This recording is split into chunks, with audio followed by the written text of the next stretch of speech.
Her eyelids fluttered. The room froze. For 30 years, she had been nothing more than a memory. Yet now, against every verdict, her eyes began to open. Nurses shouted, alarms wailed, and at the center of it all stood a boy no one thought belonged. A maid's son, small and unnoticed, had just done what billions of dollars and endless doctors could not. But this was not just a medical miracle. It was the unraveling of pride, prejudice, and power. This is the story of the billionaire's wife awakened by the impossible. Comment your city below if you believe in hope. The mansion stood like a monument to wealth, its marble floors polished to perfection, its chandeliers dripping with light. Yet, within its grand walls there was a silence that money could never mask. For 3 decades, one room remained untouched by the passing years. Behind its heavy oak doors lay Eleanor Whitford, wife of billionaire Richard Whitford, frozen in time by a coma that refused to release her. Doctors had long surrendered hope.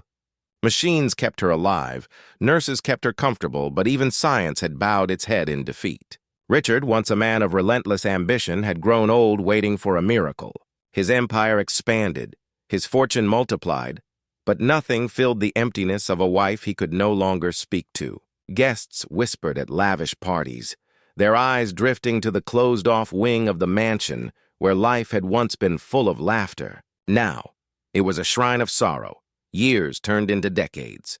Staff came and went, but the legend of the sleeping lady of Whitford Manor endured. Children who had never known Eleanor were told her story, like some tragic fairy tale. Even Richard himself, who still visited daily, no longer prayed for her return. His love had not died, but his faith had been worn down by time. And then, change arrived quietly, without warning. A new maid joined the household, an ordinary woman unseen and uncelebrated in the grand halls of power. She was black, humble, and hard-working, grateful for a job that others might have dismissed as servitude. With her came her young son, a boy with eyes too bright to be ignored. No one in the mansion knew it then. But this child, small, overlooked, and carrying nothing but innocence, would soon walk into the most forbidden room of all. What he did inside would defy every doctor's verdict, every prayer unanswered, and every limitation the world had placed on him. Something was about to change. The boy's name was Malik. He was only 9 years old, but he carried with him a spirit that seemed older than his years. His mother, Denise, had taken the maid's position at the Whitford estate not out of choice but necessity. Jobs for black women in the wealthy neighborhoods were scarce, and the whispers of help and cleaning lady were laced with quiet condescension. Denise endured it all silently, believing that if she worked hard, her son might one day rise above it. But the staff at Whitford Manor never let them forget their place. Denise was spoken to sharply if a floor wasn't spotless, if a glass wasn't polished. Malik was tolerated only because she had no one to leave him with. The butler, a stern man who had served the Whitfords for decades, often muttered that children don't belong here, his tone heavy with disdain. Malik felt it, felt how eyes lingered longer on his skin, how his laughter was hushed faster than others, how his very presence seemed to irritate the wealthy guests who passed through. Yet, Malik was curious. He wandered the grand halls, his small fingers tracing marble and velvet, his mind weaving stories about the lives these walls had seen. More than anything, though, he was drawn to the forbidden wing, the place the other staff avoided, whispering superstitions under their breath. He didn't understand why everyone seemed afraid of it.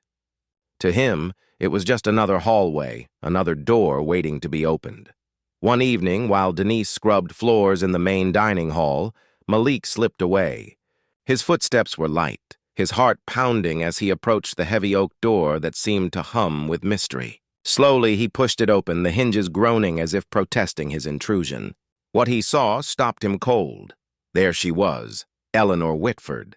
Pale, fragile, almost ghost-like, lying motionless on crisp white sheets.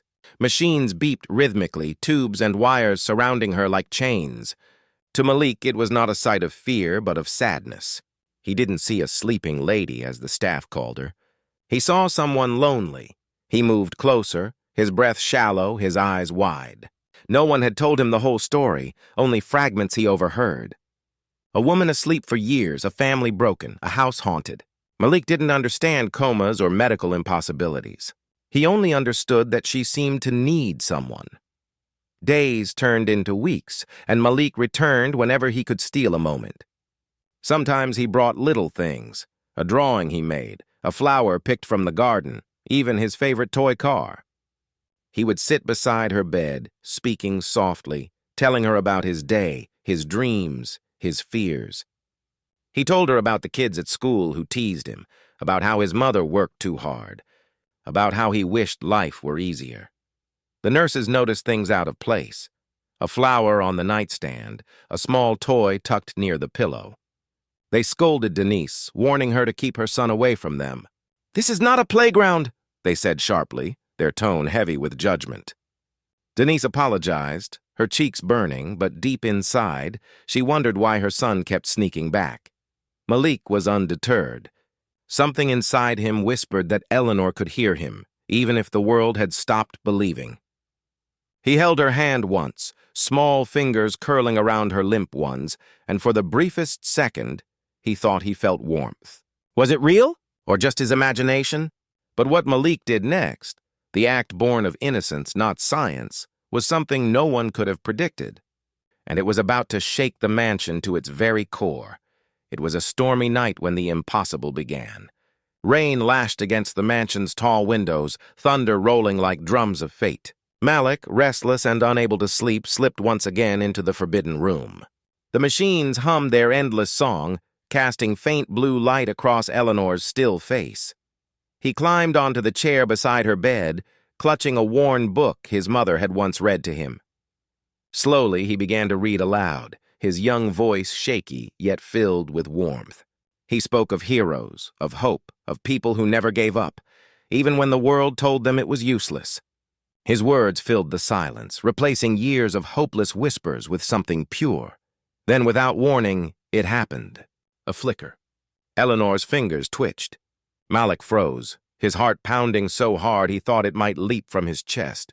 He squeezed her hand tighter, whispering, begging her to hear him. Alarms began to beep erratically.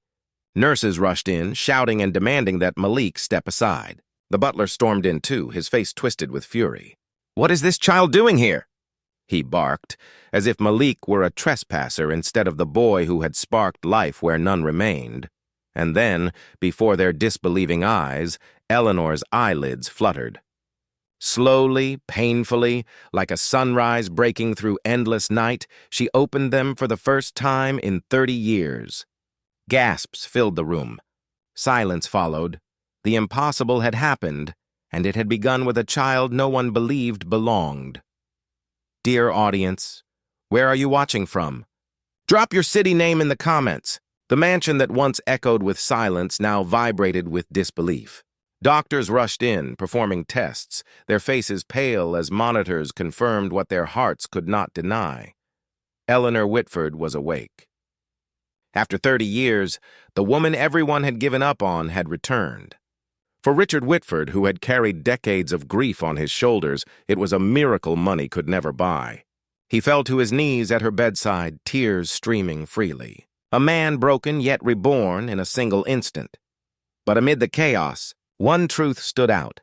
This moment had not come from science, not from wealth, not from the endless resources of power. It had come from a boy dismissed, overlooked, treated as though he were invisible in the grand halls of privilege. Malik's innocence, his kindness, his belief that she was still there when the world had stopped believing, had pierced through 30 years of silence. Yet, not everyone celebrated.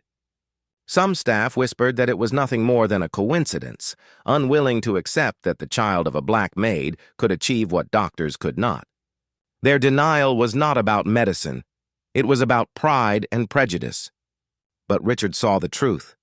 For the first time in decades, he smiled, not at the machines, but at Malik. The story of the sleeping lady of Whitford Manor would no longer be a tale of tragedy. It would be a story of hope, faith, and how light can emerge from the most unexpected places. And it leaves us with a question. How many more miracles are hidden behind the walls of injustice, waiting for a heart pure enough to set them free? Thanks for watching.